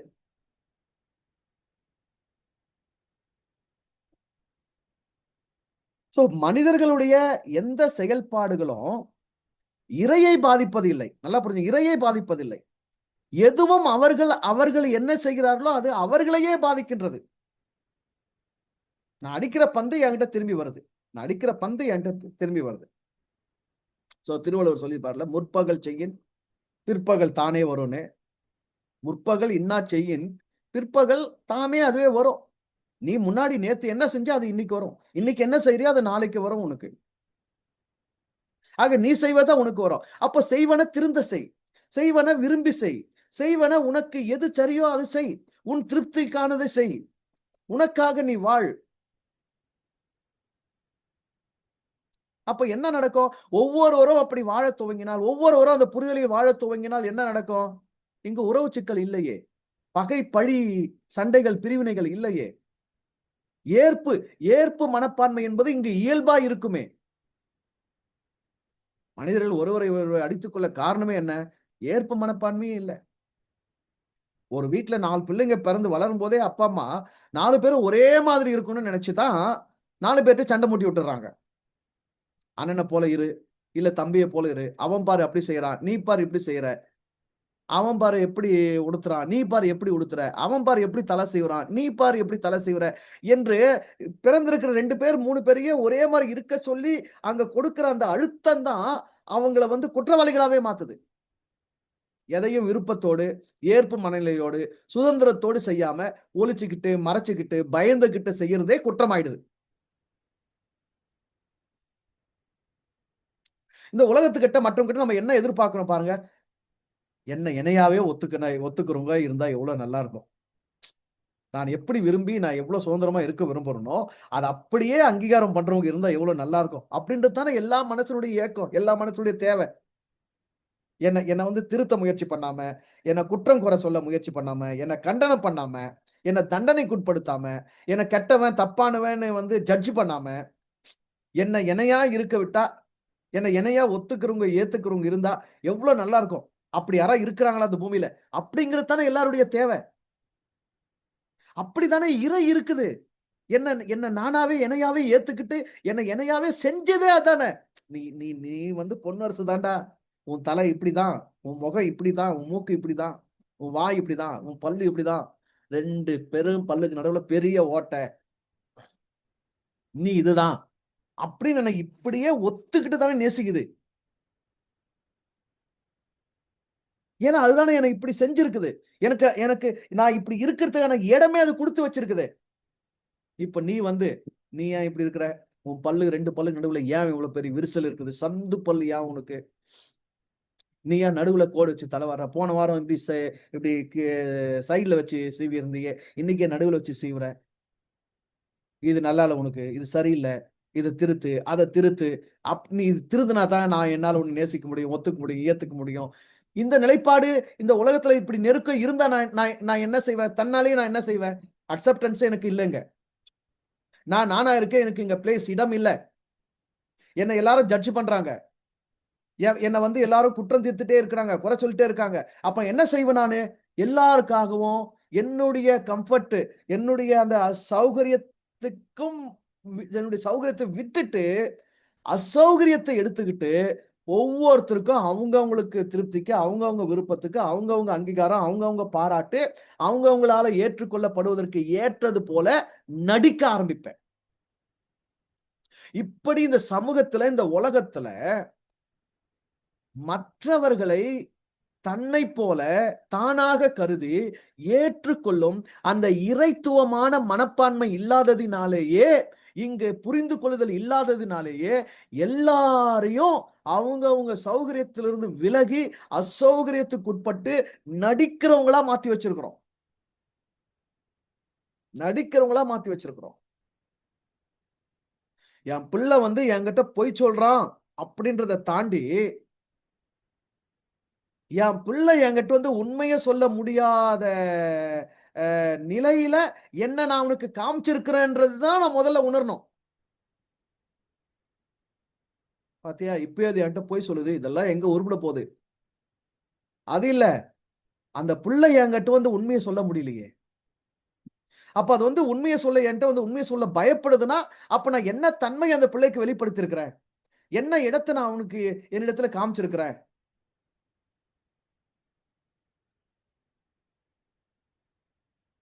உலகத்துக்கு தேவையானது என்ன?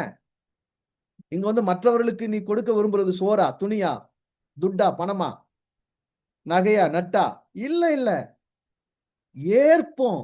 ஒத்துக்கொள்ளுதலும் ஒத்திசைவோம். அது இருந்தா போதும் இங்க. இறை அத ஏற்கனவே இங்க கொடுத்துடுச்சு. இங்க நாம தான் ஒருத்தருக்கு ஒருத்தர் அத குடுக்க மாட்டேங்கிறோம். யாரும் யாரையும் அவராவே ஒத்துக்க முடியல. யாரும் யாரோட அவராவே நானாவே இருந்து ஒத்திசை கொள்ள முடியல. அதனால பழி போடுறது, குற்றம் சொல்றது, குறை சொல்றது, திருத்த முயற்சி பண்றது. ஆனா இங்க என்ன சொல்றாருன்னா, வாழ்க்கையில இதெல்லாம் நடக்கவே நடக்காது. நீ உன்ன ஒத்துக்கிட்டியா? நீ உன்னோட ஒத்திசைவு கொள்றியா? அடுத்தவரோட ஒத்திசைவு கொள்ளு. அடுத்தவரையும் ஒத்துக்க. மற்றவர்கள் உனக்கு என்ன செய்ய நீ விரும்புகிறாய்? உன்னை ஒத்துக்கொள்ள வேண்டும் என்று விரும்புகிறாய். எப்படி ஒத்துக்கொள்ள வேண்டும் என்று விரும்புகிறாய்? நல்லா புரியுது. எப்படி ஒத்துக்கொள்ள வேண்டும் என்று விரும்புகிறாய்? அவங்களுக்கு ஏற்றபடி மாறுனதுனால மாறுன பிறகு ஒத்துக்கிறத விரும்புறியா? இல்ல நீயாவே இருக்கிறத ஒத்துக்க விரும்புறியா? உண்மையிலேயே உனக்கு என்ன விருப்பம்? உண்மையிலேயே உனக்கு என்ன தேவ? நான் நானாவே இருக்கணும். ஆனா அவங்க என்ன ஒத்துக்கணும். இதுதானே உன்னுடைய விருப்பம். மற்றவங்களோட எப்படி ஒத்திசை கொள்ள விரும்புற? அவங்களுக்கு ஏத்த மாரி மாறி நடிக்கிறத அவங்க வந்து அதுல வந்து ஒத்திசை கொள்றத விரும்புறியா? இல்ல நீயாவே இருக்கிறது, அவங்க அவங்களாவே இருந்தும் நாம ஒத்திசை கொண்டு பழகணும், உறவாடணும், பகிர்ந்துக்கணும்னு விரும்புறியா? எது உண்மையான நிலைப்பாடு? எது உண்மையான விருப்பம்? உன்னுடைய பரிசுத்த ஆன்மா எத விரும்பும்? அத மத்தவங்களுக்கு குடு. அத மத்தவங்களுக்கு குடு. உன்கிட்ட வர்றவங்க யாரும் அசௌகரியப்படவே கூடாது. உன்ட்ட வந்து எத பேசுறதுக்கு ஒரு கம்ஃபர்ட் அவங்களுக்கு இருக்கணும். இவர்கிட்ட பேசினா அவர் தப்பா நெனச்சுக்க மாட்டாருப்பா. இவர்கிட்ட இந்த நிலைய வெளிப்படுத்தினா, அவர் அத குற்றம் சொல்ல மாட்டார்ப்பா. இவர்கிட்ட எனக்கு ஒரு இடம் இருக்குப்பா. நான் என்ன மாதிரி போனாலும், இவர்கிட்ட எனக்கு ஒரு இடம் இருக்குப்பா. அந்த சௌகரியத்த குடுக்க முடியுமா? ஏன்னா, அந்த இடம் இறைவன்ட்ட இருக்குது அவன்ட்ட. நீ இறைமகன் தானே! நீ பரிசுத்த ஆன்மா என்கிற நன்மையை இறைவனிடத்தில் பெற்றவன் தானே! உன்கிட்ட அந்த இடம் இருக்குதா? அந்த கம்ஃபோர்ட்ட குடுக்க முடியுமா?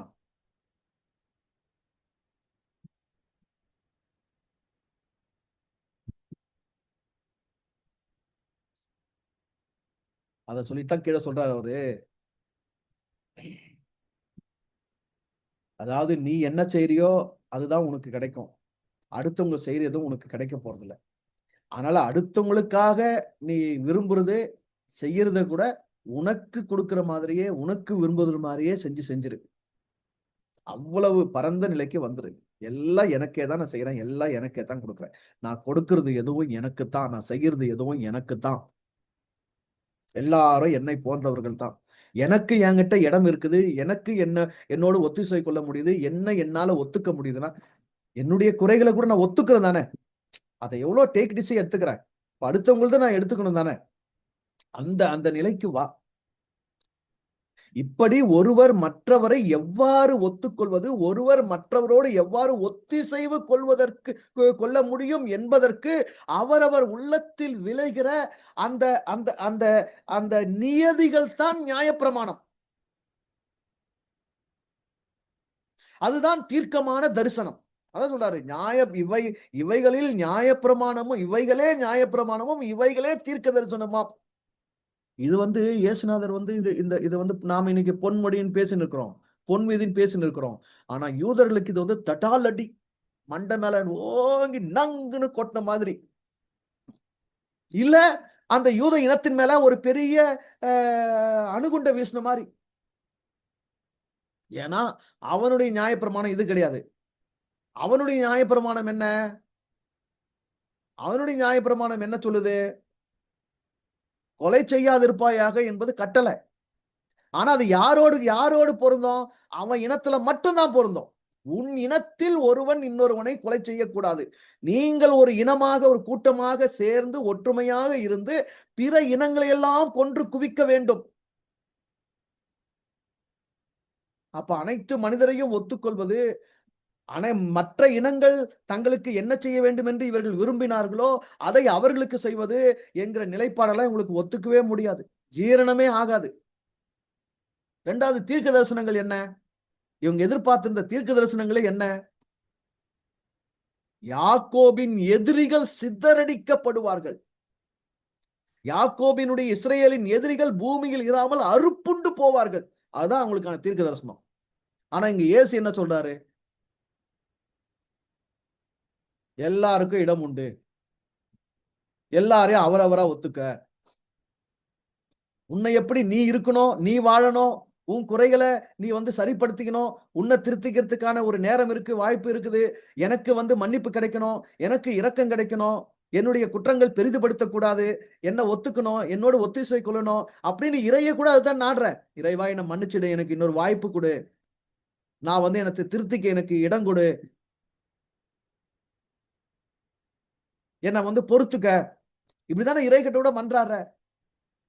அப்போ அதே இடம் அடுத்தவனுக்கு இருக்குதானே. இந்த மனநிலை யூதர்களுக்கு கிடையவே கிடையாது. இப்ப இயேசு மையமா தூக்கினது என்ன வச்சுட்டாரு? நீங்கள் மற்றவர்கள் உங்களுக்கு என்ன செய்ய வேண்டும் என்று விரும்புகிறீர்களோ அவைகளையே நீங்கள் அவர்களுக்கு செய்யுங்கள். இவைகளே நியாயப்பிரமாணம், இவைகளே தீர்க்க தரிசனம், இதுக்கு மேல ஒண்ணுமே இல்லடான்ட்டார். பெரும் இடியை தூக்கி போட்டார். அவங்க நியாயப்பிரமாணம் அவுட், அவங்க தீர்க்க தரிசனங்கள் எல்லாம் அவுட். ஏனென்றால் வாழ்வின் சாரமே நீ வாழ்வதும் பிறனை வாழ்விப்பதும், நீ நீயாக இருப்பதும் பிறனை அவனாகவே ஏற்றுக்கொள்வதும். இந்த மனப்பான்மை தான் மனிதனுக்கான வாழ்வியல் முறை. அவ்வாறான வாழ்வியல் முறை நமக்கு இருக்கிறதா? சொந்த பொண்டாட்டி, சொந்த புருஷனே ஒருத்தருக்கு ஒருத்தர் நடிச்சிட்டு தான் இருக்கிறோம். இடம் இல்லை, இடம் இல்லை, புரிதல் இல்லை, ஒத்துக்கொள்ளுதலும் இல்லை, ஒத்திசை கொள்ளுதலும் இல்லை. சொந்த பெற்றோர், சொந்த பிள்ளைகள் நடிச்சிட்டோம், ஏமாத்திட்டோம், மறைச்சிட்டோம், ஒழிச்சிட்டு தான் இருக்கிறோம். இடம் இல்லை.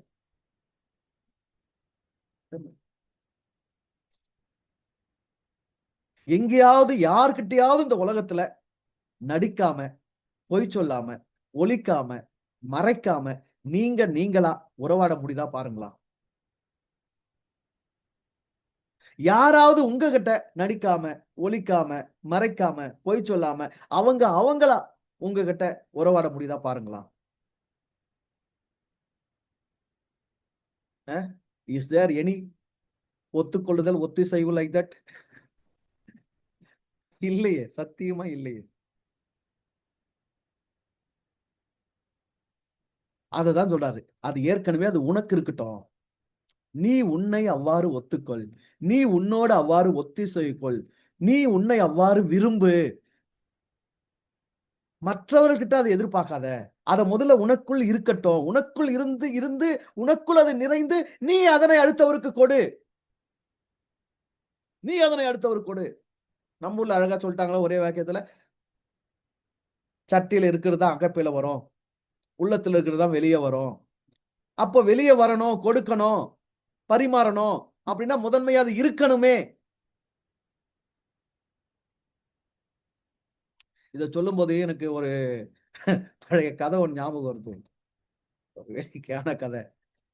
இந்த மாரி மற்றவர்களோடு பொருந்தக்கூடிய, பிறரோடு ஏற்படக்கூடிய இந்த சிக்கல்கள பத்தி பேசும்போதெல்லாம் அது ஞாபகம் வந்தது. பல வருஷமா திரும்ப திரும்ப சொல்லிட்டு இருக்கிற கதை இது. கொழாடியில 2 பொம்பளைங்களுக்கு சண்டை வந்துருச்சாம். பெரும் சண்டை. இப்ப எங்க கொழாடி இருக்குது, இப்ப எங்க பொம்பளைங்க போய் தெருவுல தண்ணி பிடிக்கிறாங்க, எங்க சண்டை வருது. அது கூட இப்ப பார்க்கறதுக்கு இல்லாம போயிடுச்சு. அப்படி குழா இருந்த காலத்துல, குழா இருந்த காலத்துல, தெரு குழாவ தான் நம்பி இருந்த காலத்துல சண்டை வந்துருச்சாம்.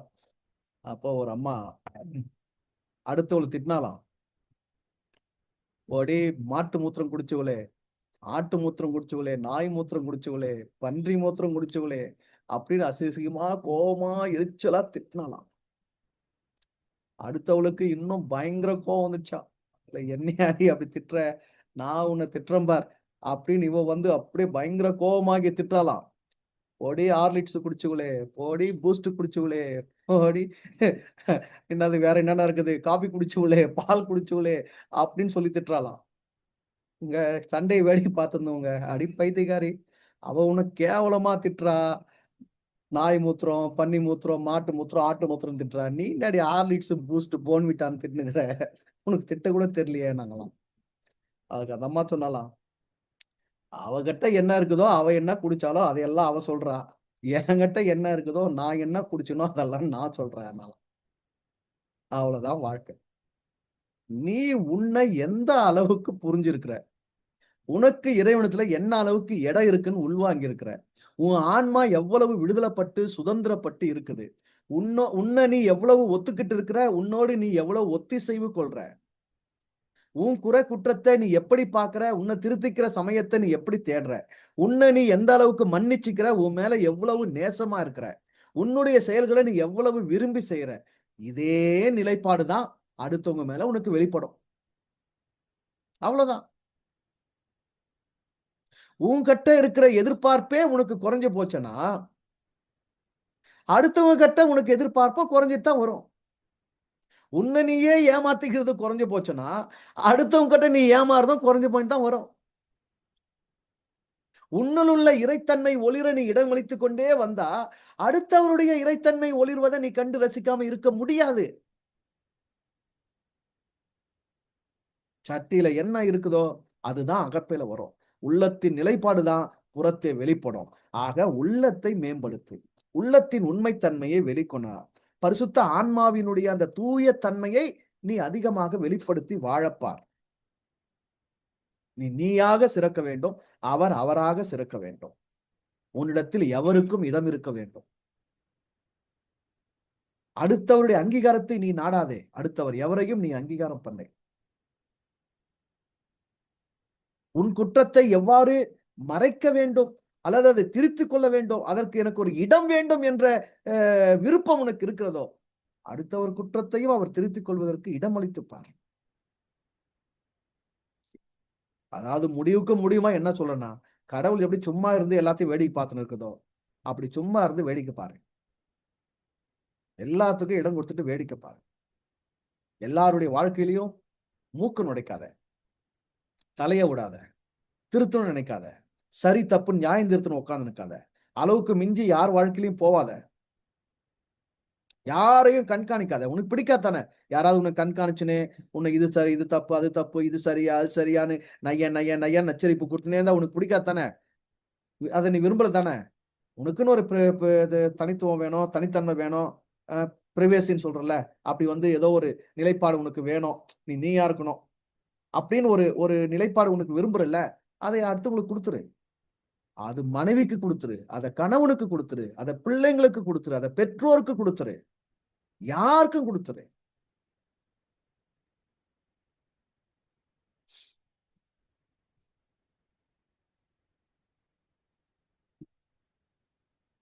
யாரையும் கட்டி வைக்கவோ, கட்டி ஆளவோ, மிரட்டி வைக்கவோ,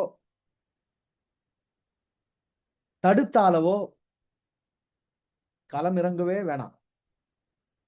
எல்லாரும் அந்த மூலத்தோடு தொடர்பு பட்டிருக்கிறாங்க. எல்லாருக்குமான பொறுப்பு அவன். எல்லாருக்குமான பொறுப்பு அவன். எல்லாருக்குள்ள அது இருக்குது. எல்லாருக்குள்ள அது இருக்குது. கடைசியா எல்லாத்தையும் தாண்டி, அவங்க எனக்கு என்ன செய்றாங்க, நான் அவங்களுக்கு என்ன செய்றேன், இதெல்லாம் தாண்டி, அவங்கன்றது வெளிப்பட்டிருக்கின்றது. அந்த அந்த வெளிப்பாட கடந்து கொஞ்சம் ஊடுருவி உள்ள போனா, அங்க இருக்கிறது மூலமாகி இறைதான். நான் என்னும் இந்த இந்த இந்த நிலை வெளிப்பட்டிருக்கிற இந்த நிலைய தாண்டி உள்ள போனா இருக்கிறது மூலம் இறைவன் தானே. நான் என்பது உண்மையிலேயே இறை தானே. அப்போ மற்றவர்கள் என்பவர்களோ, அவங்க யாரா வெளிப்படுறாங்க, என்னவா வெளிப்படுறாங்க, என்ன பேசுறாங்க, என்ன செய்றாங்க, அது உனக்கு பிடிச்சிருக்குதா, பிடிக்கலையா, ஒத்து போறியா, ஒத்து போல இதெல்லாம் தாண்டி அவங்க என்ற அந்த வெளிப்பாட தாண்டி ஊடுருவி உள்ள போனா, அங்க இருக்கிற மூலமும் இறைவன் தானே. அப்ப இறுதியா ஒரு முடிவு வந்துரு. நான் எத கொடுத்தாலும் கடவுளுக்கு தான் குடுக்குறேன். நான் யாருக்கு என்ன செஞ்சாலும் கடவுளுக்கு தான் செய்றேன்.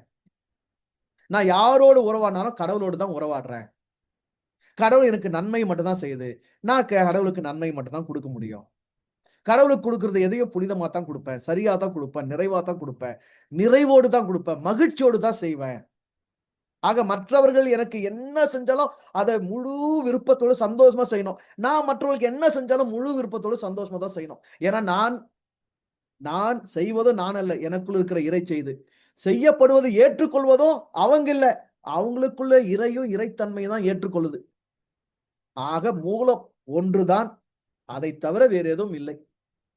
என்னுடைய உறவாடுதலும் அதனோடு தான். உறவாடுவதும் நான் அல்ல. உறவாடப்படுவதும் அவன் அல்ல.